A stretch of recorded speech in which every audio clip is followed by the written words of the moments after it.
Hello students, आज की class में हम पढ़ेंगे percentage composition and empirical and molecular formula के बारे में। लास्ट क्लास में हमने किया था गे-लुसाक्स लॉ एंड एवोगाड्रोस लॉ और उसके ऊपर हमने कुछ क्वेश्चंस डिस्कस किए थे। आज की क्लास में हम सबसे पहले पढ़ेंगे percentage composition. Will be doing a question on that and after that हम पढ़ेंगे empirical formula and molecular formula क्या होते हैं, दोनों के बीच में डिफरेंसेस क्या होते हैं और उसी के ऊपर कुछ क्वेश्चंस हम करेंगे। ठीक है, तो let's start first with percentage composition. Percentage composition क्या होता है? परसेंटेज कॉम्पोजिशन बेसिकली आपको किसी भी सब्सटेंस, किसी भी कंपाउंड के अंदर किसी एलिमेंट का या किसी स्पीशीज का कितना परसेंटेज प्रेजेंट है, that is a percentage composition. कि अगर मेरे पास कोई कंपाउंड बन रहा है, उसमें ए का कितना परसेंट कॉम्पोजिशन है या बी का कितना परसेंट कॉम्पोजिशन है, if I want to find out that in a compound A B, तो वो उसका परसेंटेज कॉम्पोजिशन हो जाएगा। ठीक है, इट इज जस्ट लाइक जैसे आप अपने मार्क्स का परसेंट निकालते हैं, बिल्कुल उसी तरीके से रिलेट करता है। अगर आपको मान लीजिए कोई कंपाउंड गिवन है ए बी, ठीक है, if you are given with a compound A B, इसमें आपको परसेंटेज ऑफ ए निकालना है, percentage composition of A you need to find out. तो आप क्या करेंगे, मास of A in A B, ए का मास ए बी के अंदर। ऐसा नहीं होगा कि हम उस चीज का मॉलिक्यूलर मास यूज करेंगे, एटॉमिक मास यूज करेंगे, नहीं, we will be using mass of A in AB. AB में A का कितना मास है divided by mass of AB into 100। ठीक है, AB में A का मास और मास ऑफ AB अगर आपको करेंगे डिवाइड, तो आपके पास आ जाएगा परसेंटेज ऑफ A या percentage composition of A in compound AB। ठीक है, ऐसे ही परसेंटेज ऑफ बी निकाला है, that will be mass of B in A B divided by mass of A B into 100।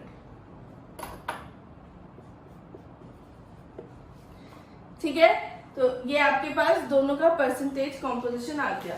अगर मान लीजिए कंपाउंड होता ए बी सी, तो इस ए बी सी के अंदर हम इन तीनों का परसेंटेज निकाल सकते थे। Percentage of A is equals to mass of A in A B C divided by mass of A B C into 100। Percentage of B is equals to mass of B in A B C divided by mass of ABC into 100। ठीक है, percentage of C हो जाता mass of C in ABC divided by mass of ABC into 100। So this is percentage composition. कि कोई भी compound आपके पास अगर बन रहा है, उस कंपाउंड के अंदर जो भी एलिमेंट्स प्रेजेंट हैं, उनका कितना परसेंटेज आपके पास होता है, उस कंपाउंड के अंदर क्या परसेंट कॉम्पोजिशन होता है। जैसे मान लीजिए आपके पास 100 मार्क्स का पेपर है मैथ्स का, उसमें सपोज आपके पास मान लीजिए 45 मार्क्स की ट्रिग्नोमेट्री है या लाइक 20 मार्क्स का ज्योमेट्री है, 30 मार्क्स का आपके पास अलजेब्रा है। तो इसमें क्या कहेंगे हम, 20% is your geometry, 45% is your trigonometry, 30% is your algebra and 5% something other than that. ठीक है, तो ये हमने परसेंटेज कॉम्पोजिशन निकाल दिया है कि इतने सारे में इस चीज का इतना परसेंट बन रहा है। ठीक है, तो लेट्स जस्ट सी, अगर मान लीजिए आपको percentage of hydrogen in H2O निकालना है, H2O के अंदर हाइड्रोजन का परसेंटेज, तो percentage of hydrogen will be, H2O के अंदर आपके पास हाइड्रोजन कितना होता है 2 ग्राम और ऑक्सीजन कितना है 16 ग्राम। ठीक है, तो ये 2 डिवाइडेड बाय 18 हो जाएगा, क्योंकि H2O का मास कितना होता है 18, उसमें हाइड्रोजन कितनी है 2 इंटू 100। आपसे पूछा जाए परसेंटेज ऑफ ऑक्सीजन निकाल दीजिए, that will be 16 by 18 into 100। ठीक है, तो किसका कितना परसेंटेज आपके पास गिवन है। Okay, that is what you need to find out according to the question. कि मान लीजिए 18 ग्राम था मेरे पास, तो उसमें 2 ग्राम हाइड्रोजन था, तो हाइड्रोजन का percentage composition is 2 divided by 18 into 100। उसमें परसेंटेज ऑफ ऑक्सीजन क्या होगा 16 डिवाइडेड बाय 18 इंटू 100। ठीक है, अब हम एक सवाल इसके ऊपर थोड़ा सा डिफरेंट करते हैं।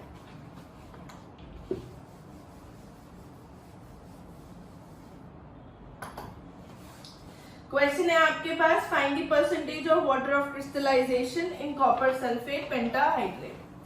CuSO4.5H2O के अंदर आपसे percentage of water of crystallization पूछा गया है। ठीक है, दिस इज द क्वेश्चन कि आपको बताना है CuSO4.5H2O कॉपर सल्फेट पेंटाहाइड्रेट के अंदर percentage of water of crystallisation कितना है।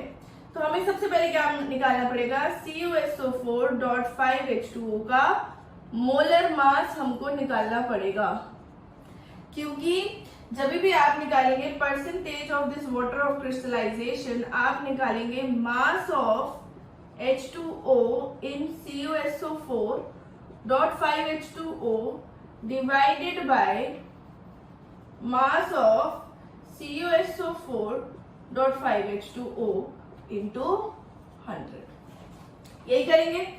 H2O का मास निकालना है आपको कॉपर सल्फेट पेंटाहाइड्रेट के अंदर। तो हम क्या करेंगे, percentage of H2O will be mass of H2O in CuSO4.5H2O divided by mass of CuSO4.5H2O।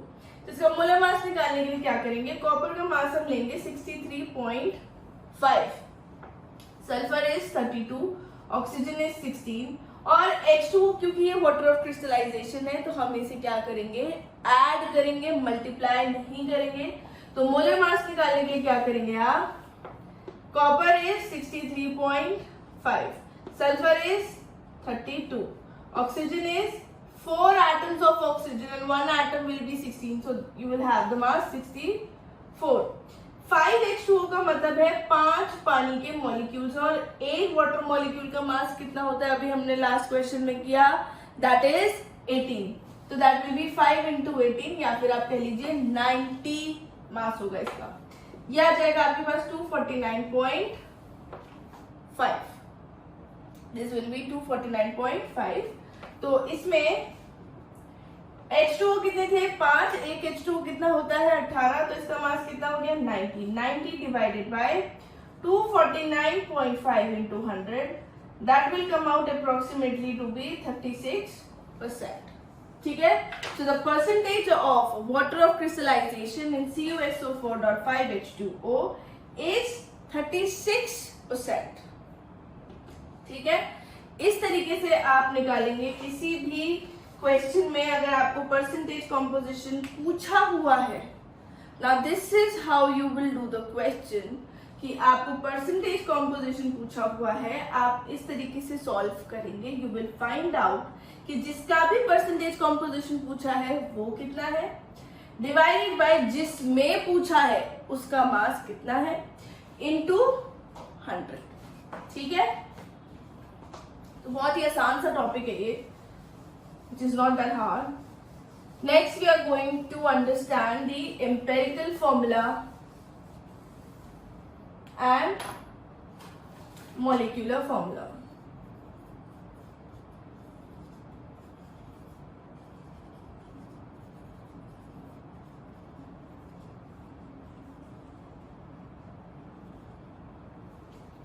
कि एम्पेरिकल फॉर्मूला क्या होता है और मॉलिक्यूलर फॉर्मूला क्या होता है, ये हम अब नेक्स्ट समझने वाले जो है वो यही चीज है।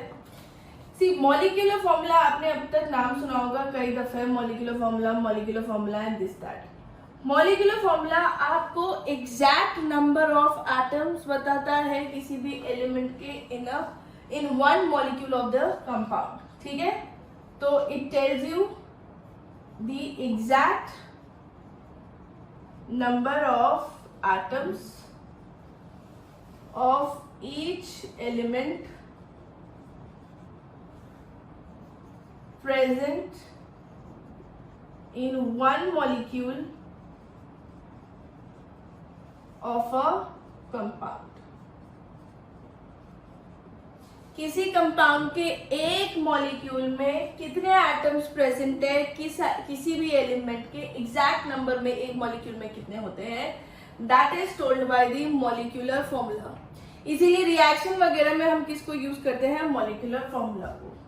Now where the empirical formula becomes different, इसका एग्जाम्पल आप लिख लीजिए। मान लीजिए आपके पास है C6H12O6। It is telling you in one molecule of glucose, this is glucose, glucose के एक मॉलिक्यूल में आपके पास 6 एटम्स ऑफ कार्बन है, 12 एटम्स ऑफ हाइड्रोजन है, 6 एटम्स ऑफ ऑक्सीजन है। Now this is the molecular formula, ठीक है। If you have like C12H22O11, this is for sucrose। तो इसमें carbon 12,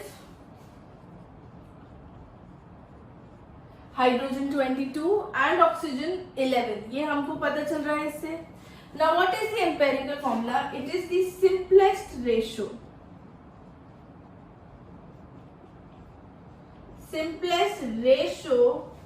of the atoms of each element present in a compound। ये आपको simplest ratio बता रहा है। तो सिंपलेस्ट रेशियो मतलब कि जैसे अगर मेरे पास ग्लूकोज है C6H12O6 and if I want to write इसका एम्पेरिकल फॉर्मूला, तो उसमें हमारे पास सिंपलेस्ट रेशियो में क्या लूंगी कि सी कार्बन अगर एक एटम होगा तो हाइड्रोजन के 2 एटम है और ऑक्सीजन का 1। Now this becomes the empirical formula of glucose. It is telling me ratio क्या है, 6:12:6, यानी कि 1:2:1। तो यही रेशियो अगर हमने किसी फॉर्मूला के साथ में लिख दिया है, that becomes the empirical formula of glucose. Now या empirical formula. Now this can be same for more than one type of compound, ये same हो सकता है, okay। And second of all, we will not write it as a formula of glucose. It is not formula of glucose. It is empirical formula of glucose, ठीक है। Glucose ये होता है क्योंकि इसके एक मॉलिक्यूल में कितने एटम्स प्रेजेंट है, कार्बन के, हाइड्रोजन के, ऑक्सीजन के, वो मुझे इससे पता चल रहे हैं। Empirical formula is only telling the simplest ratio of the atoms of element present in that compound, ठीक है। अब अगर मान लीजिए मुझे empirical formula देखना है सुक्रोज का, if I want to see the empirical formula of sucrose, तो इसमें रेशियो क्या है, 12:22:11 नंबर ऑफ एटम्स का। अब मैं इसे रिड्यूस नहीं कर सकती, I cannot reduce this ratio in some simplest ratio, so this will remain the same। तो सुक्रोज के लिए empirical formula is equals to molecular formula हो जाएगा। तो आप लिख सकते हैं empirical formula in some number n multiplied by some number n is equals to molecular formula हो जाता है। जैसे मान लीजिए फॉर एग्जाम्पल इस वाले में आपने ये नंबर क्या कॉमन ले लिया, 6। अगर मैं CH2O में n यानी कि 6 का मल्टीप्लाई कर दूं, आई विल गेट C6H12O6, ठीक है। So this is number n and it will be in integer. अगर यही 1 हो जाए, if n is equals to 1, if n is equals to 1 then empirical formula is same as the molecular formula as seen in the case of sucrose। यहाँ पे कुछ common नहीं आया, तो n इसके लिए क्या हो गया, 1। There is nothing common you didn't find out, so you just took out 1 as common। तो empirical formula is equals to molecular formula हो जाएगा इस क्वेश्चन में in sucrose। In glucose it was not so, this was glucose के लिए case. ठीक है, तो ये n नंबर हमारे पास एक ऐसा इंटीजर होता है जिसे पॉजिटिव इंटीजर, जिसे अगर हम एम्पेरिकल फॉर्मूला में मल्टीप्लाई कर दे नंबर ऑफ एटम से, एलिमेंट से नहीं करेंगे, तो हमारे पास आ जाएगा मॉलिक्यूलर फॉर्मूला। ठीक है, इस n को निकालने के लिए अगर आपके पास मॉलिक्यूलर फॉर्मूला मास गिवन है और एम्पेरिकल फॉर्मूला मास गिवन है, तो आप इस n की वैल्यू भी निकाल सकते हैं। This n is equals to molecular formula mass divided by empirical formula mass. दोनों के मासेस को डिवाइड कर देंगे तो ऑब्वियसली हमारे पास ये n आ जाएगा। तो अगर आपको कभी मान लीजिए एम्पेरिकल फॉर्मूला गिवन है, मॉलिक्यूलर फॉर्मूला निकालना है, तो पहले आपको ये देखना पड़ेगा कि इस n में मल्टीप्लाई करें ताकि मॉलिक्यूलर फॉर्मूला आ जाए हमारे पास। तो इसलिए हम इस n की वैल्यू को निकालने के लिए एम्पेरिकल फॉर्मूला से मास से पहले हम n निकालेंगे, फिर उसके बाद में हम मॉलिक्यूलर फॉर्मूला निकाल सकते हैं। If you are given with molecular formula mass. So we will be doing questions about it later. ठीक है, अब आप इसमें एक चीज और लिख लीजिए, ये रिलेटिव वेपर डेंसिटी के बारे में कि molecular mass, which is molecular formula mass only, है molecular mass is equals to 2 into vapour density होता है। ये वाला आपके पास फॉर्मूला यूज किया जाएगा काफी क्वेश्चंस में, तो अगर आ जाता है by chance, you should know vapour density is the density of the vapour. तो molecular mass is equals to 2 into vapour density होता है। ठीक है, right down these formulas please, क्योंकि ये वाला chapter is basically a numerical based chapter, it is not a theoretical chapter, rather it is a numerical और physical chemistry chapter। तो इसमें आपको बहुत सारे न्यूमेरिकल्स ही सॉल्व करने हैं, तो आपके फॉर्मूलाज ऑन द टिप्स होने चाहिए।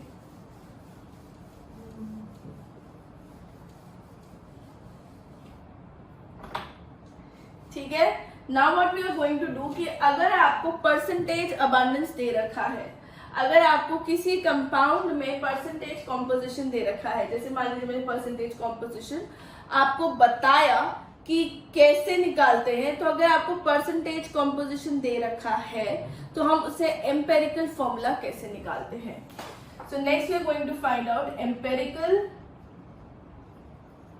फॉर्मूला फ्रॉम परसेंटेज अबंडेंस या परसेंटेज कॉम्पोजिशन। ठीक है, तो मान लीजिए मैंने आपको दे रखा है, मेरे पास एक क्वेश्चन है,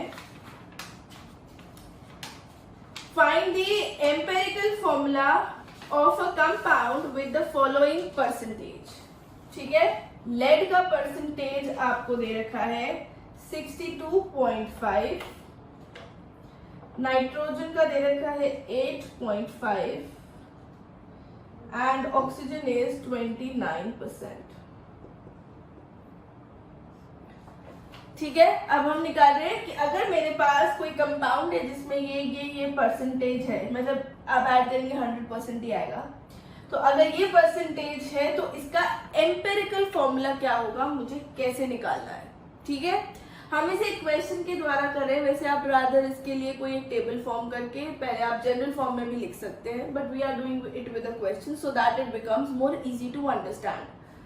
तो इसमें मुझे क्या देगा, सबसे पहले आपको लिखना होता है एलिमेंट कौन सा प्रेजेंट है, टेबल बनाएंगे, लेड है इसके अंदर, नाइट्रोजन है इसके अंदर और ऑक्सीजन है इसके अंदर।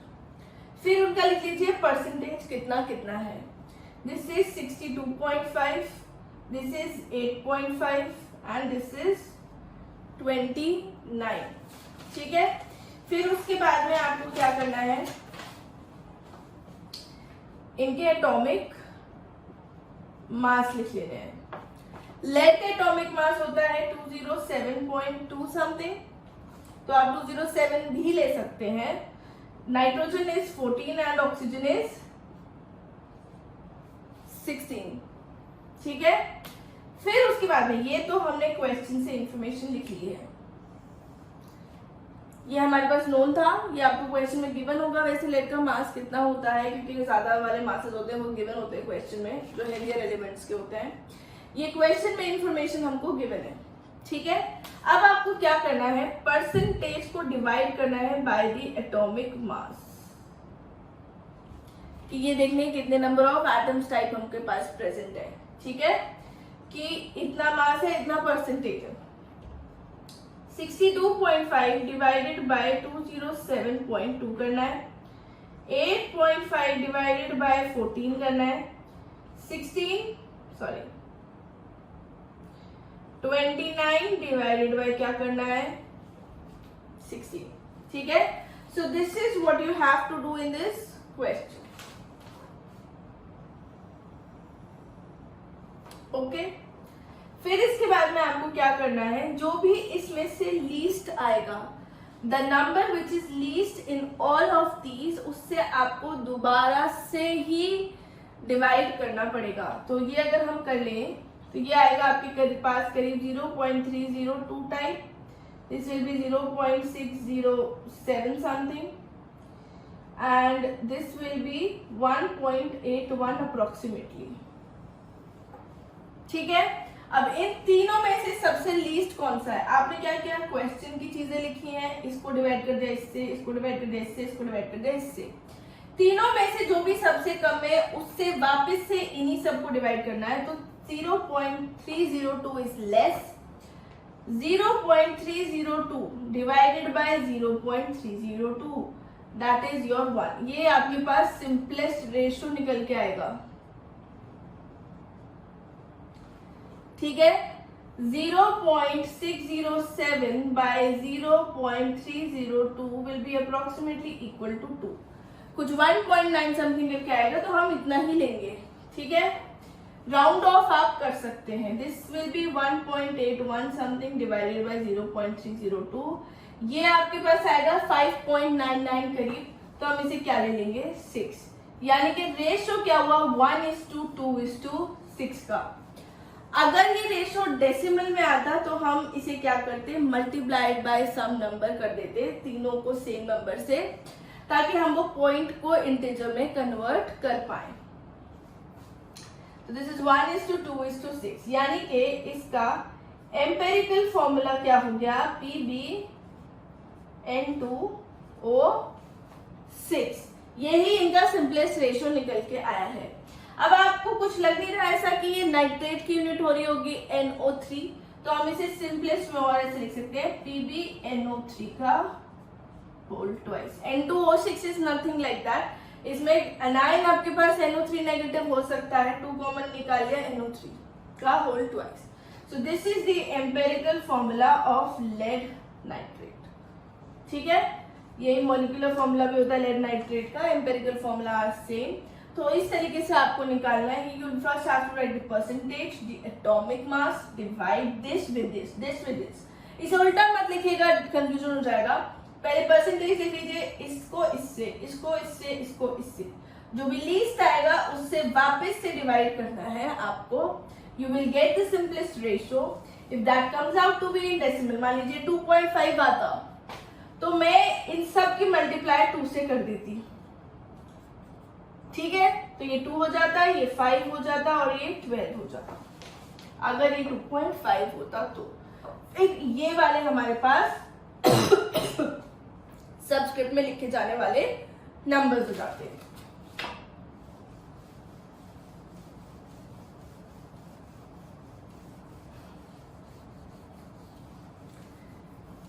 ठीक है, अब एक दो क्वेश्चंस हम और देख रहे हैं to make it more clear about the empirical formula and molecular formula क्या होते हैं। जैसे क्वेश्चन में आपको गिवन है कि आपको कुछ पार्ट्स गिवन है, इनका एम्पेरिकल फॉर्मूला लिखना है और मॉलिक्यूलर फॉर्मूला लिखना है, ठीक है। You will have to give the empirical formula, ये मॉलिक्यूलर फॉर्मूला ही गिवन है वैसे तो एम्पेरिकल फॉर्मूला आपके पास क्या हो जाएगा, इसमें 6 कॉमन आ जा रहा है तो CH is the empirical formula. C6H8O3 में कुछ भी कॉमन नहीं आ रहा है, n की वैल्यू 1 है यहाँ पे, तो this will B C6H8 and O3, यही रहने वाला है। C2H2 में 2 कॉमन आ सकता है, तो CH, अगेन देख रहे हैं आप, इनका एम्पेरिकल फॉर्मूला क्या हो गया, सेम। CH3COOH, अब देखने में ऐसे कुछ नहीं लग रहा, मैं इसे ऐसे लिख सकती हूँ C2H4O2, ऐसे लिखा जा सकता है ये, तो इसमें 2 कॉमन आ जाएगा, क्या होगा, CH2, ठीक है। तो ये इनके क्या हो गए, empirical formula. You will just have to find out a common number, अगर आपके पास निकल रहा है वो तो, ठीक है। नेक्स्ट हम एक क्वेश्चन कर रहे हैं, if the empirical formula of 2 compounds is CH,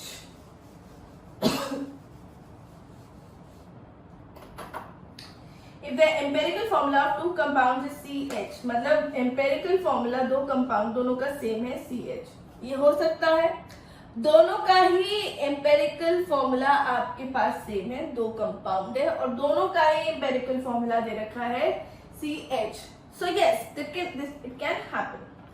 फिर आपके पास दे रखा है and their vapour densities are 13 and 39 respectively, तो वेपर डेंसिटी फर्स्ट कंपाउंड की कितनी है 13, वेपर डेंसिटी दूसरे कंपाउंड की कितनी है 39।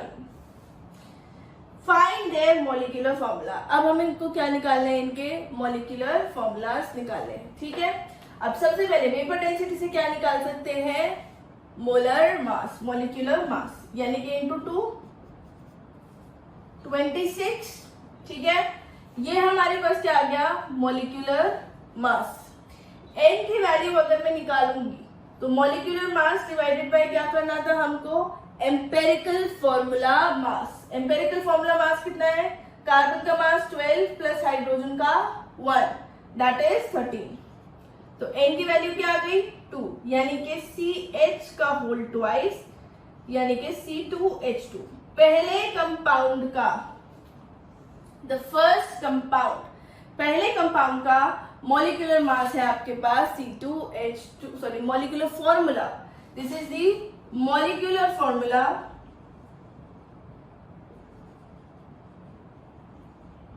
ऑफ फर्स्ट कंपाउंड, ठीक है। वेपर डेंसिटी से हमने मॉलिक्यूलर मास निकाल लिया, molecular mass divided by empirical formula mass किया तो n की वैल्यू आ गई, empirical formula into n is equal to molecular formula होता है, n is equal to molecular formula mass, ध्यान रहे कि मॉलिक्यूलर फॉर्मूला मास है ना कि molecular formula, divided by empirical formula mass, ये 2 फॉर्मूलाज हमने लगाए हैं। Then the second one, vapour density is 39, तो 2 इंटू 78, ये मॉलिक्यूलर मास आ गया। n की वैल्यू आपके पास क्या हो जाएगी यहाँ पे 20, sorry now this time it will be 78 divided by 30, because molecular mass ये फर्स्ट वाले के लिए था, ये सेकंड वाले के लिए है।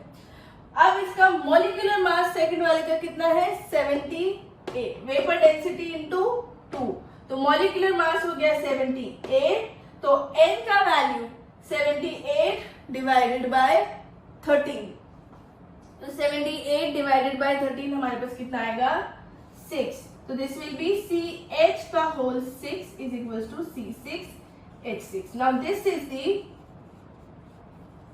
Molecular formula of second compound, ठीक है। तो यहां पे हमने वेपर डेंसिटी का इस्तेमाल करते हुए क्वेश्चन को सॉल्व किया है फॉर मॉलिक्यूलर फॉर्मूला। आपने मास निकाला पहले, मास से n की वैल्यू और n की वैल्यू से मॉलिक्यूलर फॉर्मूला, ठीक है। तो इस तरीके से आप मॉलिक्यूलर मास और मॉलिक्यूलर फॉर्मूला और एम्पेरिकल फॉर्मूला के क्वेश्चंस को सॉल्व कर सकते हैं। एक क्वेश्चन मैं आपको करने के लिए देती हूं,